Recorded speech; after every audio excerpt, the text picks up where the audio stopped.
Hey everybody, Karen here for Ozone Fine Art Ventures, and we are back on the beach. Let's see what the tide brings us today.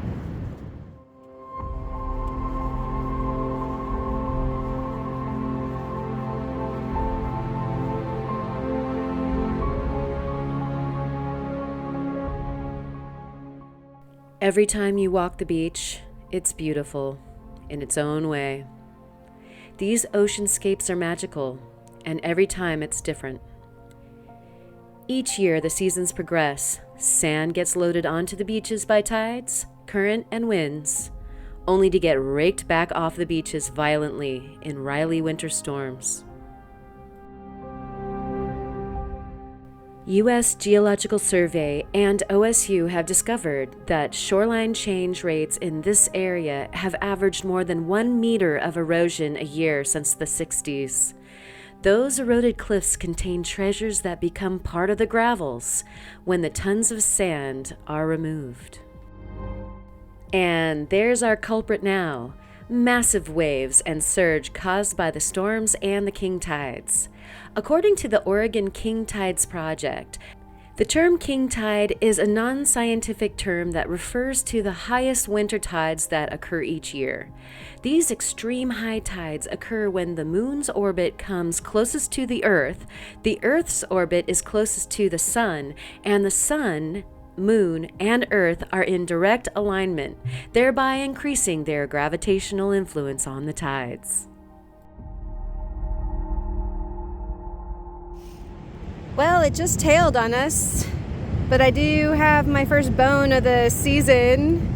Here's just some matrix and bone. Not sure what we've got there other than probably like a little vert. But happy beginning of the season. Woo! Always plenty of the Torito wood. And I'm sure that this season's not going to be any different. There's some agate in there, plenty of cool pockets. Nice trace fossil of the Torito nivalis shipworm. And this is a surgy tide, but it's supposed to be super low today, so here we are.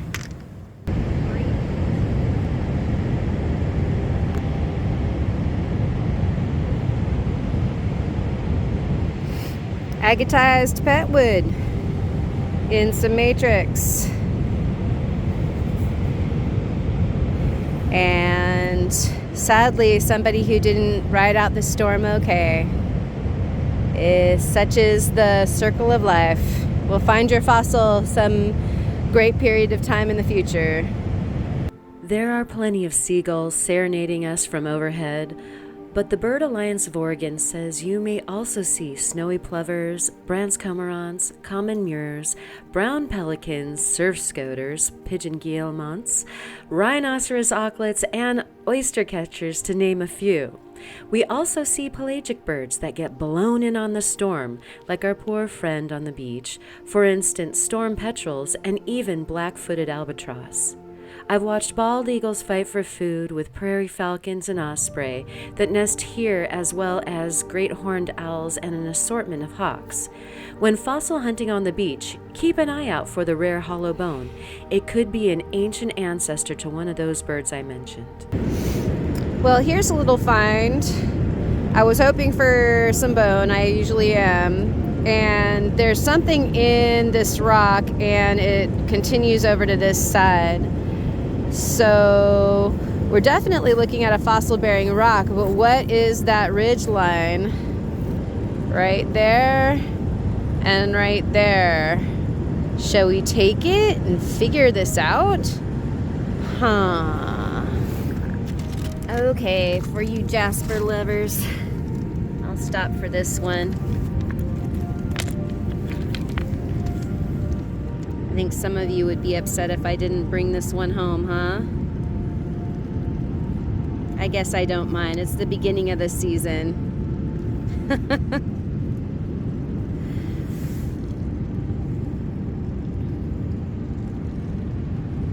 sun's coming out, it'll make it easier to do some hunting here. Here's one for Ma. Pink.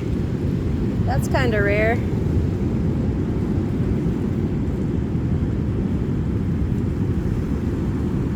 Right here at the beach.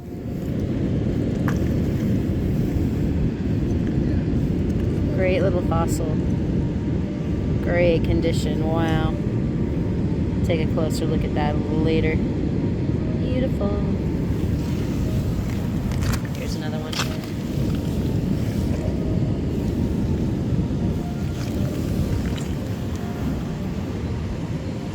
Watch that surf.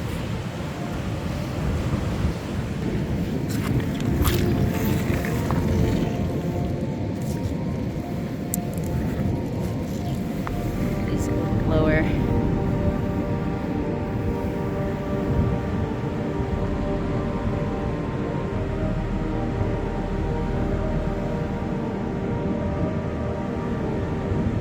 Oh my gosh, you guys, giant teredo wood. Look at this whole thing. All of those patterns are all from the teredo.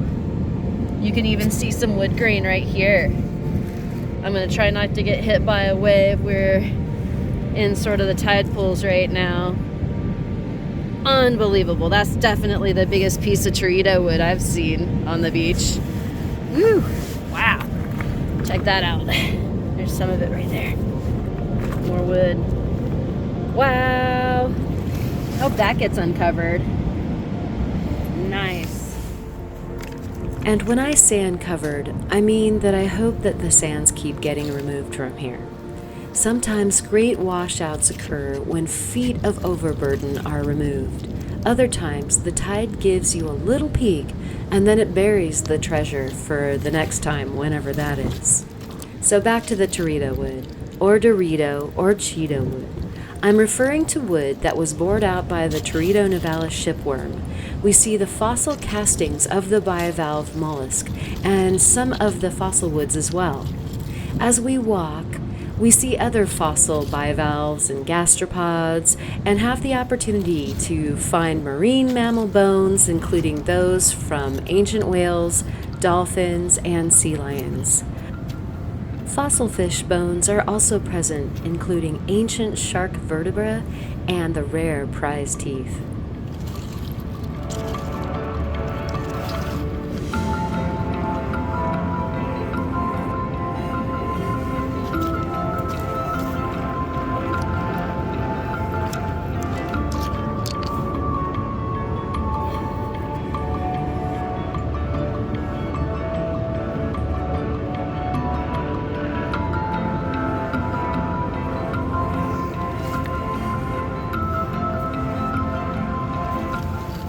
There are so many incredible possibilities on the beach. You could find almost anything here. What would be your greatest find if you could be along fossicking on the beach today? Leave it in the comments.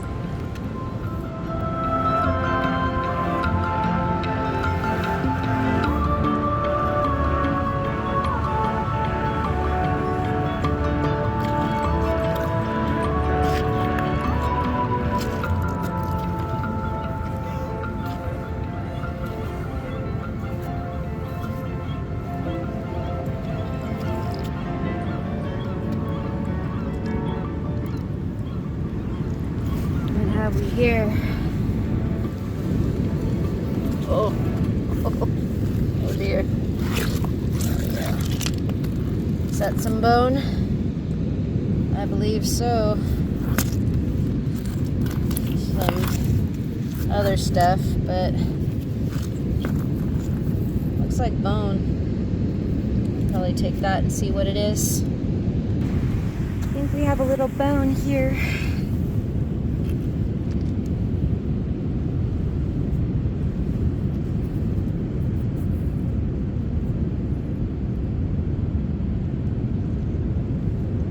It's well hidden.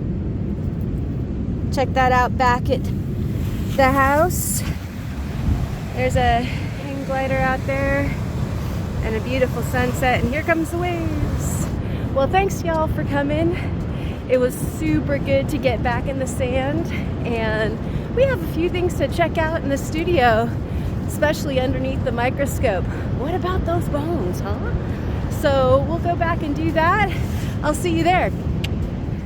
This was one of our first finds on the beach, and upon taking a closer look, we definitely have some details on this bone, air quotes, that make it pretty interesting, like this margin here.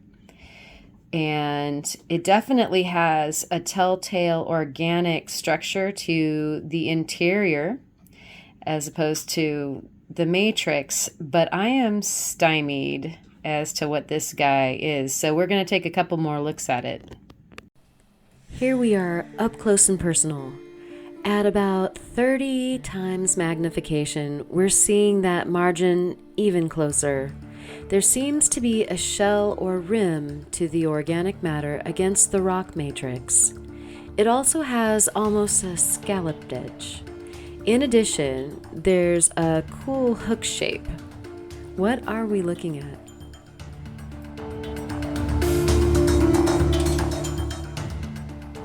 There are also plenty of bivalve and mollusk victims in this death plate matrix. We see some lovely agatized subjects with stained glass-like chambers.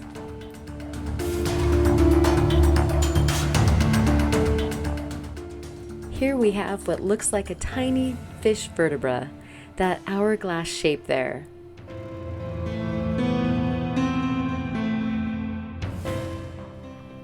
But back to this puzzling fossil. See that margin at the top? What do you think of the structure of its interior at 40 times magnification?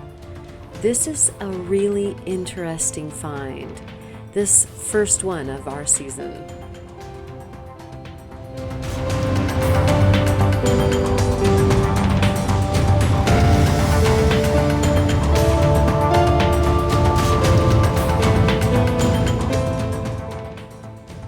Another way to look at our specimen here is under ultraviolet light.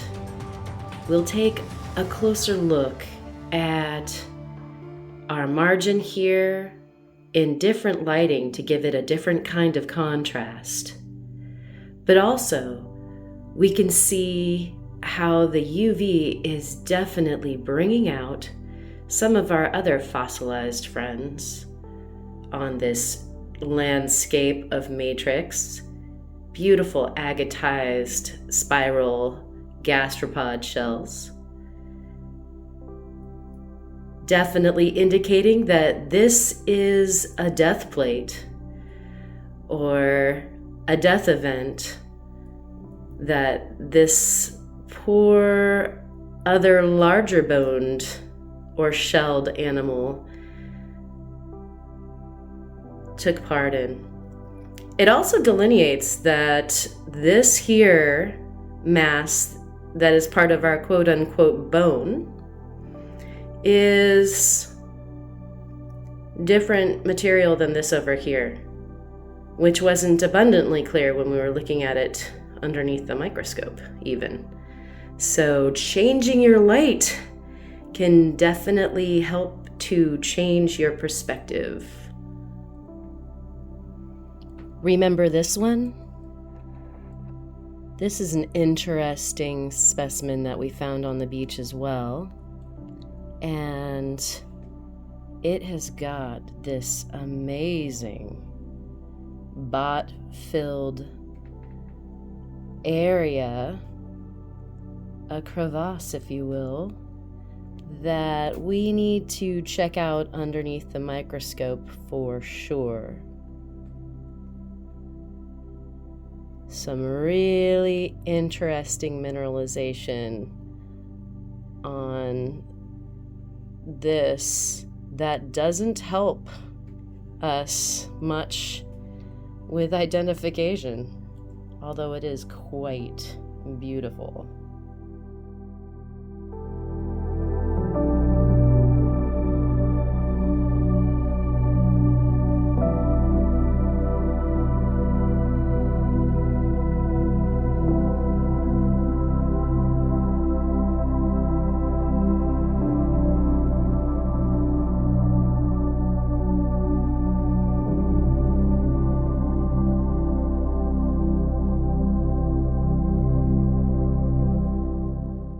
Gazing upon this bubbly agate structure, one might ponder under what circumstances did it form. This fossil is from the Astoria Formation, which the scientists deem is from the Middle Miocene era, placing it in the 15 to 11 million year old time period.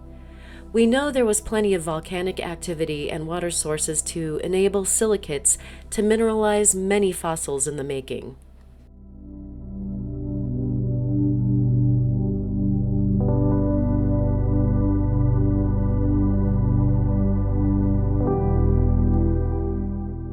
The little botryoidal cave is a perfect microcosm to the macrocosm, a little oceanic cavern where one could imagine the ancient predecessors to sea lions living and what their predators stalking there might have looked like.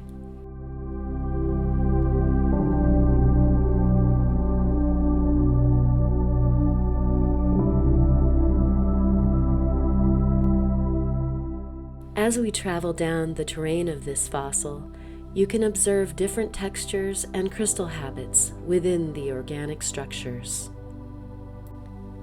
It's not unusual to see different forms of silicates such as quartz, agate, and zeolites, also calcite, and granules of gems such as peridot and garnets in the sands.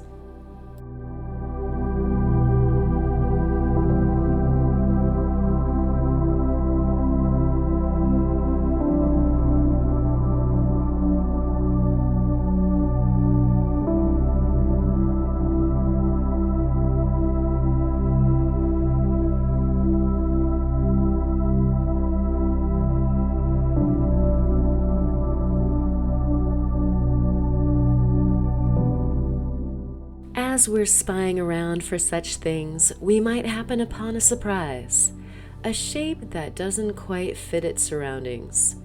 We may have to investigate further to discover what it is. Its color and texture are giving us clues that it may be a tiny bivalve. We are viewing this at 40 times its magnification, making this little guy less than a millimeter in its size. Some of our oldest marine fossils are called foraminifera. They're single-celled structures made of silica that range in shape from simple spheres to complex ammonite-like forms. This could be a forum, or it could be a tiny baby mussel. I will extract this and view it in the future under the lab microscope to get to the bottom of its identity.